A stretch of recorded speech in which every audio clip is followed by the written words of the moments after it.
The courtroom buzzed with tension as people filled the wooden benches, whispering among themselves. It was supposed to be a routine case, another hearing, another day of justice being served. But no one in that room could have predicted what was about to unfold. At the front of the room, standing tall behind the judge's bench, was Judge Malcolm Reeves, a highly respected figure known for his unwavering commitment to the law. His presence alone commanded authority, and his reputation for fairness was recognized far beyond the city. But today, fairness was about to be tested in a way no one had ever imagined. At the center of the case was Officer Daniel Briggs, a veteran cop with over 2 decades on the force. Known for his tough demeanor and no-nonsense attitude, Briggs had built a career on enforcing the law with an iron fist. But beneath his badge, there were whispers, complaints that never made it past the walls of the department, stories of unfair treatment that some were too afraid to speak about. And now he stood before Judge Reeves, his jaw tight, his fists clenched at his sides, as if fairly containing the storm inside him. The case itself should have been straightforward. A young man had been wrongfully accused of resisting arrest, and the evidence against him was falling apart. Surveillance footage showed that he had been cooperative, contradicting the officer's original report. Judge Reeves had pointed this out, his deep voice echoing through the courtroom, calm but firm. Officer Briggs, this does not align with the evidence provided. Can you explain the discrepancies in your report? Briggs shifted on his feet, his face reddening slightly. Your Honor, I stand by my statement. That young man was acting aggressive. The footage doesn't tell the full story. Judge Reeves studied him carefully, his gaze sharp. The footage tells exactly what happened, Officer Briggs, and it suggests that you used unnecessary force. This is a serious matter. The room fell silent. People exchanged glances, sensing the officer's growing frustration. The tension between the two men was thick, almost suffocating. Briggs' breathing grew heavier, his grip tightening. He wasn't used to being questioned like this, especially not in front of a room full of people. He had expected another judge, one who wouldn't dig too deep, one who wouldn't challenge his authority. But instead, he was standing before a man who wouldn't be intimidated, who wouldn't turn a blind eye. Then it happened. In a flash, faster than anyone could react, Briggs slammed his fist into the judge's face. Gasps filled the courtroom. The impact echoed through the chamber, freezing everyone in place. Judge Reeves stumbled back, a look of shock and disbelief crossing his face.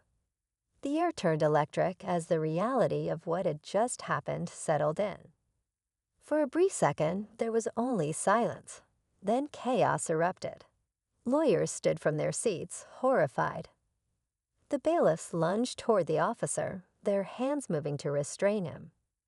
The audience shouted, their voices a mix of outrage and disbelief. A police officer, a man sworn to uphold the law, had just assaulted a sitting judge in a packed courtroom. Briggs stood there, chest heaving, as if realizing what he had done. But it was too late. In seconds, his own fellow officers stormed forward, their expressions unreadable. One of them, a higher-ranking official, didn't hesitate. With a swift motion, he reached toward Briggs' chest, his fingers wrapping around the officer's badge. The sound of metal scraping against fabric was unmistakable. In front of everyone, the badge was yanked away. Briggs' eyes widened. "Wait, what are you doing?" he demanded, his voice frantic. "You just ended your career," the officer holding the badge said coldly. Briggs opened his mouth to argue, but the weight of the moment crashed down on him. The badge, the thing he had worn for years, the thing he had used as a symbol of authority, was no longer his. It had been stripped away in an instant. The irony was undeniable. The very power he had abused was now being taken from him. As the courtroom remained in uproar, Judge Reeves steadied himself, wiping the blood from his lip. His gaze met Briggs, and in that moment, no words were needed. Justice had spoken, not just in the form of law, but in a way that no one could ignore. And just like that, in a matter of seconds, everything Briggs had built was gone. But this was only the beginning. The courtroom was still in shock. Murmurs spread like wildfire, people whispering, exchanging looks of disbelief. Some had pulled out their phones, recording what they knew would become the biggest scandal to hit the police department in years. Officer Daniel Briggs stood frozen, his hands still clenched, his body locked in a mix of defiance and regret. His badge, the one he had worn with pride for over 2 decades, was gone. And in the silence that followed, reality started to settle in. Judge Malcolm Reeves took a deep breath, steadying himself as he wiped the blood from his lip. His years on the bench had taught him how to keep his emotions in check, how to remain composed in the face of pressure. But this was different. He had seen officers bend the truth, manipulate facts, and even get aggressive when challenged. But never in all his years had one outright attacked him in a courtroom. He looked at Briggs, searching for an answer in his eyes, but all he saw was anger. An anger that had been boiling for years, waiting for the wrong moment to explode. The bailiffs had Briggs in their grip now, holding him back as his breathing grew heavier. He tried to shake them off, but the weight of what he had done was already pulling him down. He turned his head toward the officer who had ripped his badge away. "You can't do this," he spat. "I've given my life to this job." The officer holding the badge, Lieutenant Harris, was a man Briggs had worked alongside for years. His face showed no sympathy, only disappointment. "You just threw your career away, Dan," Harris said, his voice low but firm. "Right here, in front of everyone." Briggs opened his mouth to argue, but what could he say? The whole room had witnessed it. There was no covering this up, no bending the truth this time. The very system he had once controlled was now turning against him, and there was nothing he could do about it. Meanwhile, the crowd inside the courtroom was still buzzing. Lawyers whispered to one another, reporters were already drafting headlines in their heads, and the young man at the center of the case, the one Briggs had accused, sat in stunned silence. He had known the officer was bad news, but even he hadn't expected this level of recklessness. Judge Reeves straightened, his voice calm but commanding.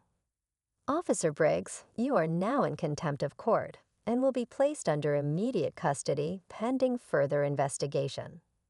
His words cut through the noise, and just like that, the roles had reversed.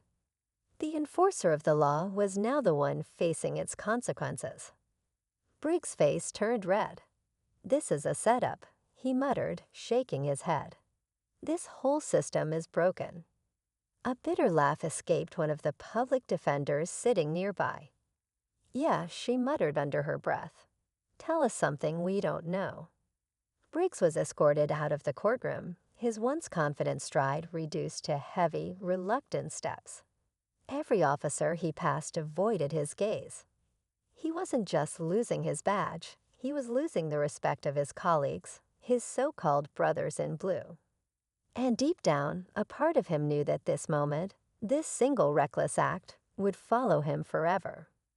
As the doors swung shut behind him, Judge Reeves turned his attention back to the room. The chaos was settling, but the weight of what had happened still hung in the air. He took another deep breath, glancing down at the case file that had started it all. A simple hearing over a wrongful arrest had just exposed a deeper problem, one that went beyond a single officer. He looked at the young man, the one who had been falsely accused. "You are free to go," Reeves said. "This case is dismissed." The young man hesitated, as if waiting for someone to stop him. For so long, he had been conditioned to believe that justice was something other people received, not him. But today was different. He nodded and slowly stood, glancing around at the sea of faces watching him. As he walked out of the courtroom, the reality of what had happened started to spread beyond those walls. By the time he reached the steps outside, cameras were already waiting. The world was about to hear what had gone down in that courtroom. And for Officer Daniel Briggs, the fallout was only just beginning. Outside the courthouse, the air buzzed with energy.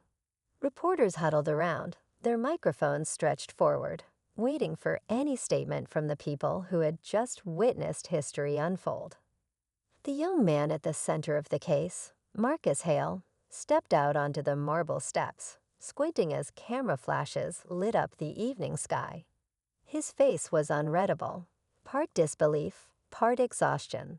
He had spent months fighting to prove his innocence, and in one shocking moment, the tables had turned. But instead of celebrating, he felt a strange unease settle in his chest. Inside, Judge Malcolm Reeves remained seated at his bench long after the courtroom had emptied. His fingers tapped lightly against the wooden surface, his mind replaying the moment over and over again. The punch, the silence that followed, the badge being ripped away.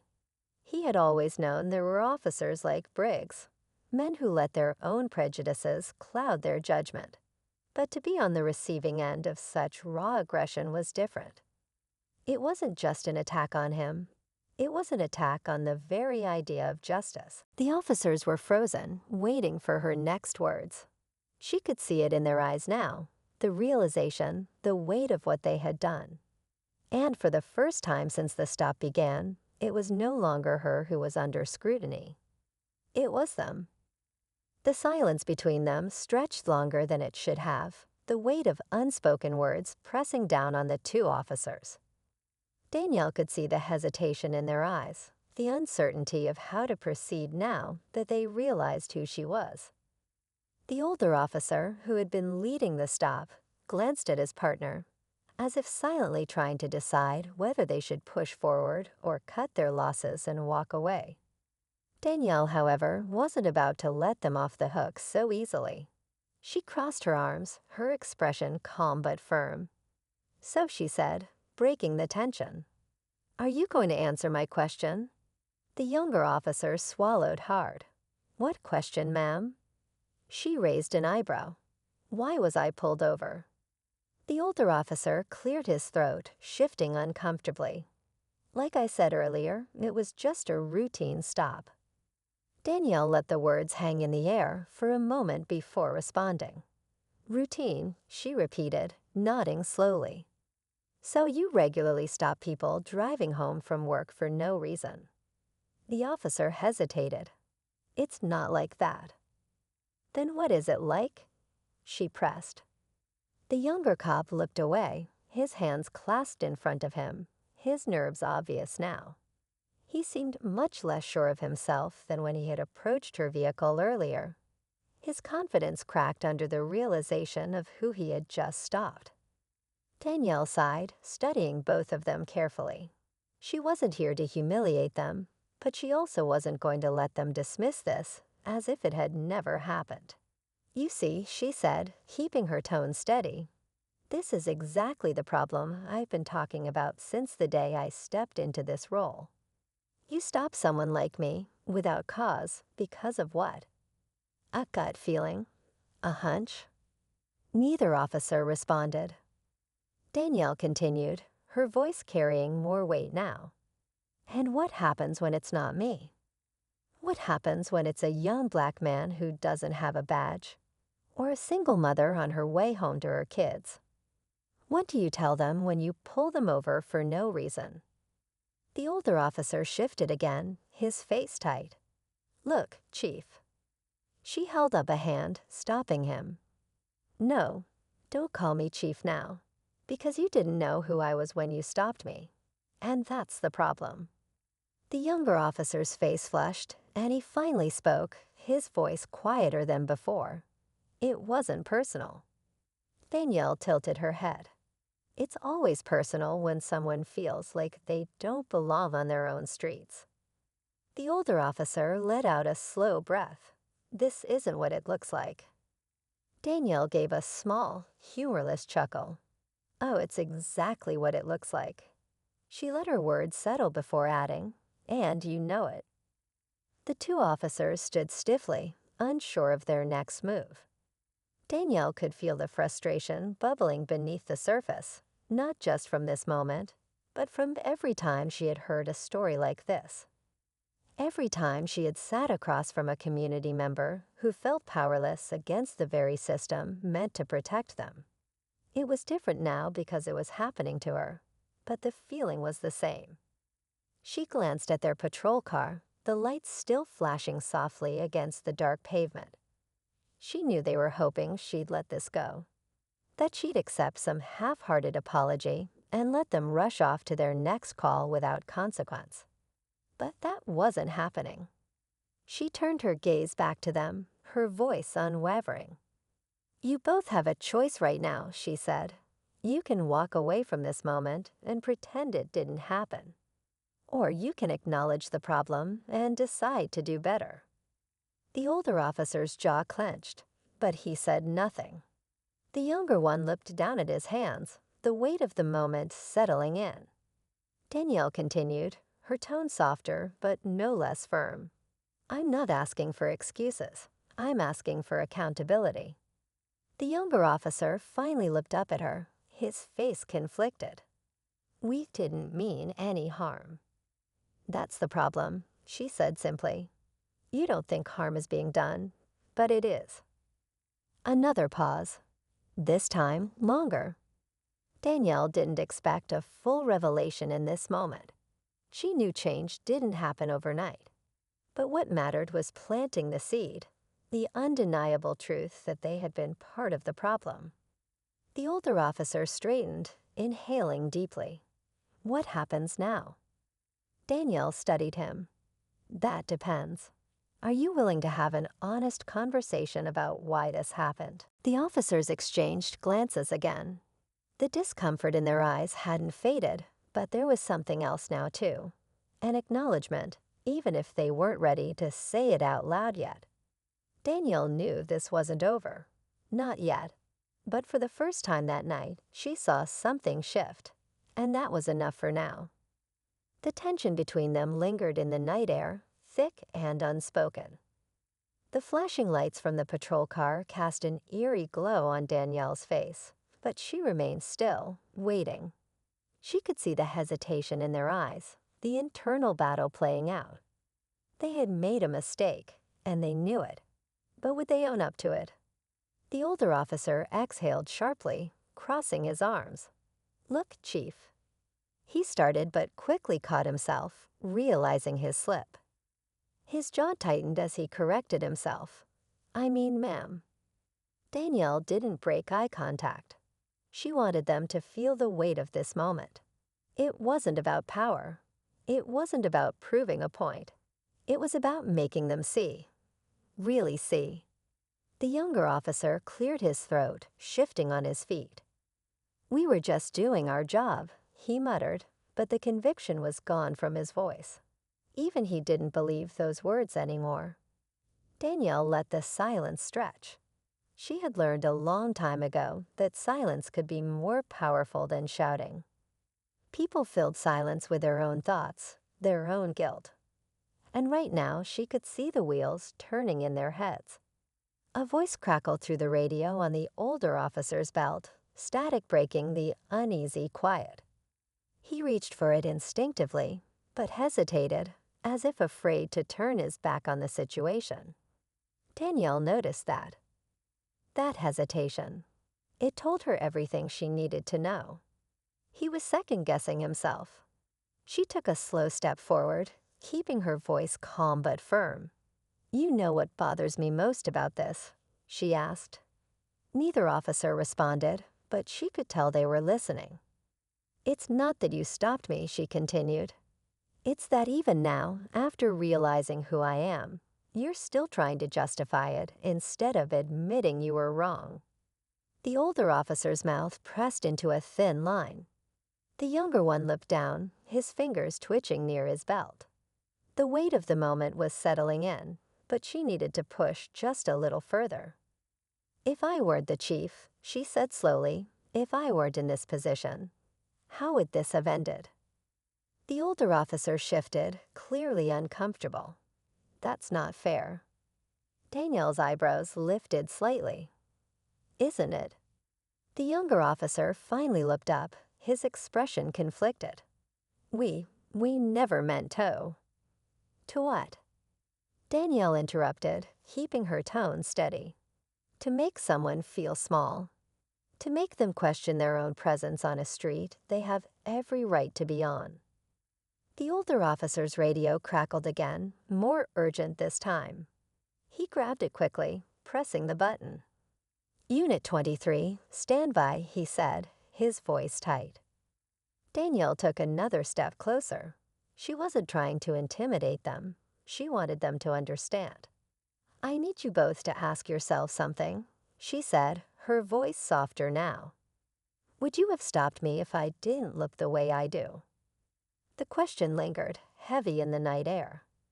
The younger officer swallowed hard, his face betraying the internal battle he was fighting. The older officer, however, still held firm, though his shoulders had dropped slightly. He wasn't as sure of himself as he had been minutes ago. Danielle let out a slow breath. You have a choice, she said finally. Right now, you can either keep pretending this was just another stop, or you can be honest about why you made it. The patrol car's radio buzzed again, another voice calling for their response. The older officer hesitated before reaching for it. Dispatch, we're clear, he said, his voice quieter than before. Danielle watched them carefully. She wasn't expecting a full confession. Not yet.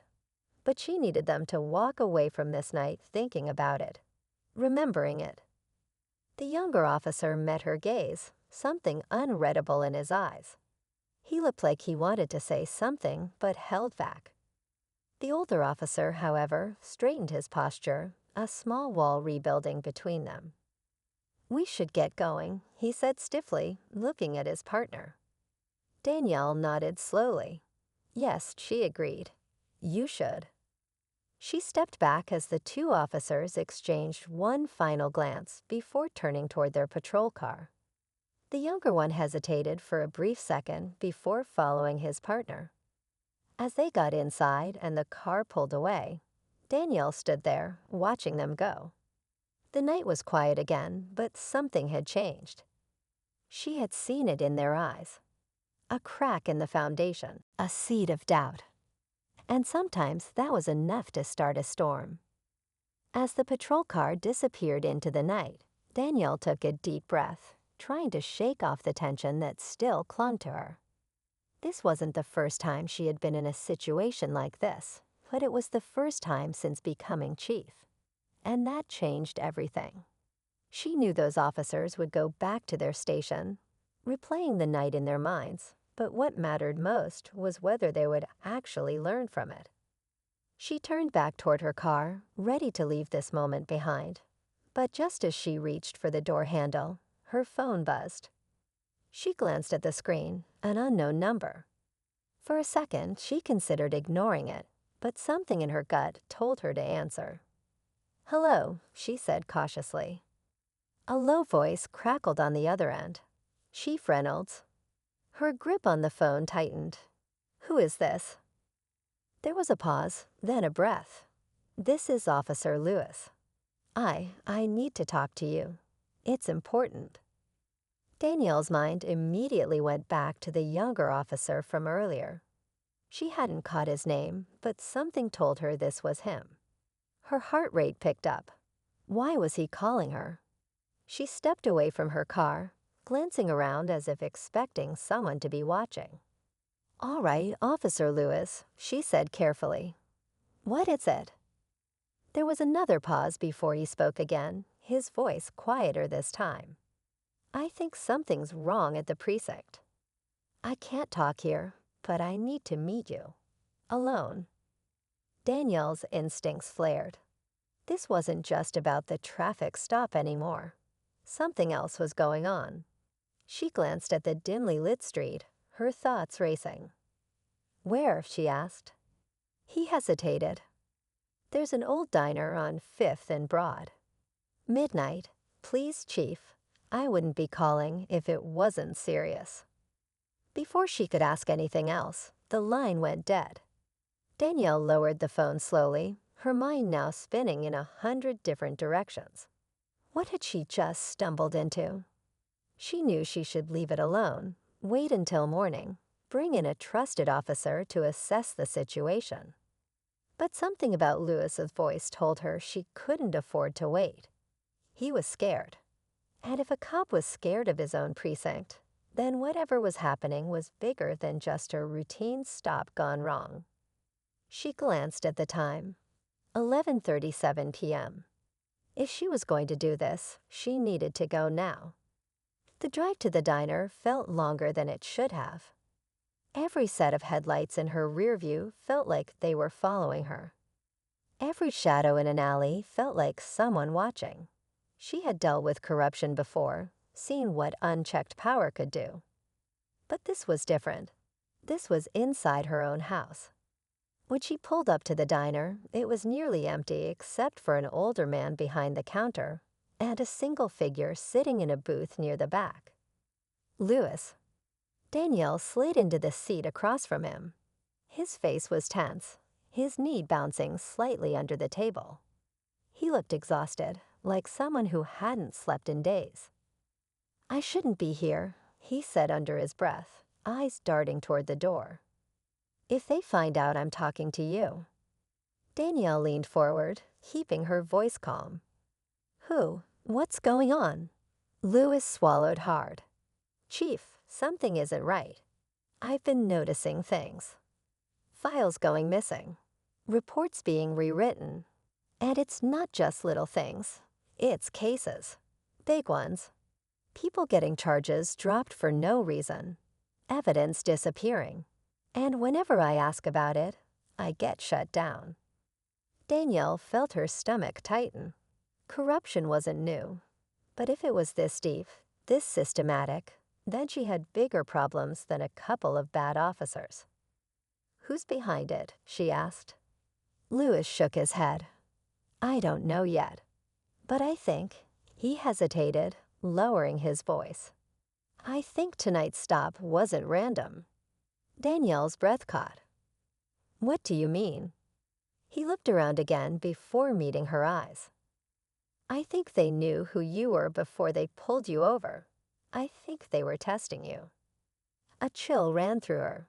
If what he was saying was true, then this was bigger than a traffic stop. Someone wanted to see how she'd react. And that meant they knew she was a problem for them. Lewis leaned in even closer. "You have to be careful, Chief. If they see you digging, they won't just sit back and watch." Danielle sat back slowly, her mind racing. This wasn't just about her anymore. If the department was compromised, then the people of this city were at risk. And now she was in the middle of it. Danielle sat in silence for a moment, letting Lewis's words settle. The weight of the situation pressed against her, but she knew one thing for sure. She wasn't going to back down. If there were people inside her own department trying to manipulate the system, she needed to expose them. But she had to be smart about it. She glanced around the nearly empty diner, making sure no one was watching too closely. Then she leaned in, her voice steady but low. "Lewis, I need you to be honest with me. Do you have any proof?" He hesitated, his fingers tapping nervously against the table. "I don't have much, but I've been keeping notes.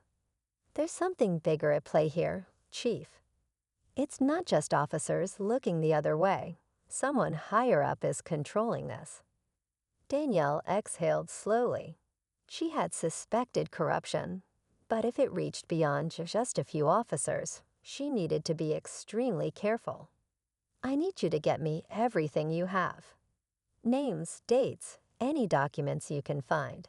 And don't tell anyone else about this meeting. Can you do that?" Lewis nodded, but the fear in his eyes remained. "Yeah, but Chief, be careful. If they're watching you, they won't hesitate to act if they think you're a threat." Danielle gave him a reassuring nod before standing up.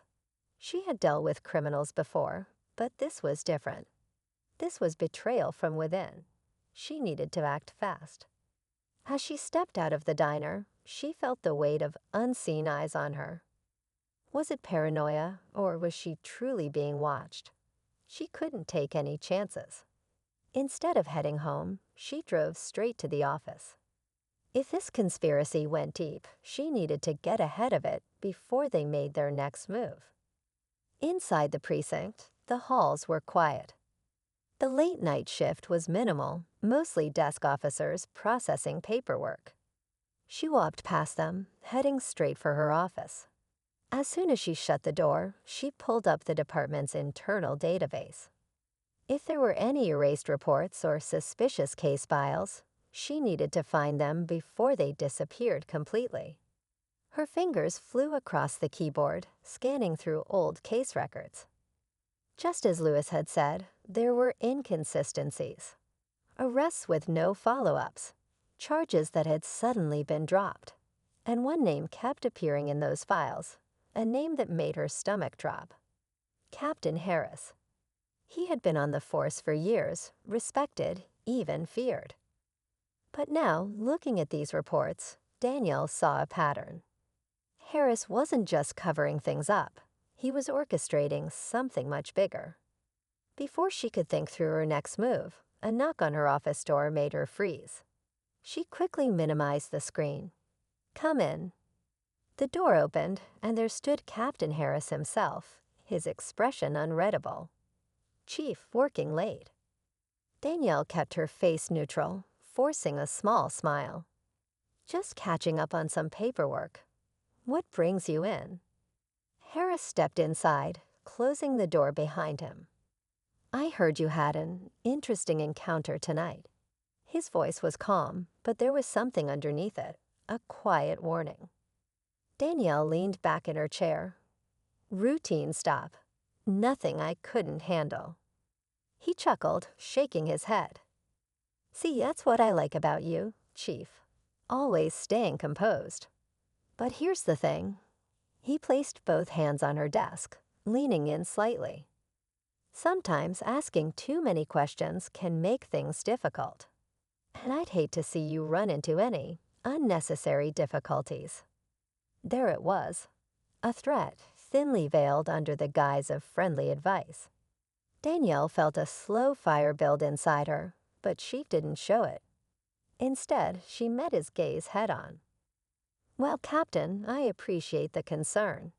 But I took this job to serve this city, and I intend to do just that." Harris held her stare for a moment before pushing off the desk and straightening his jacket.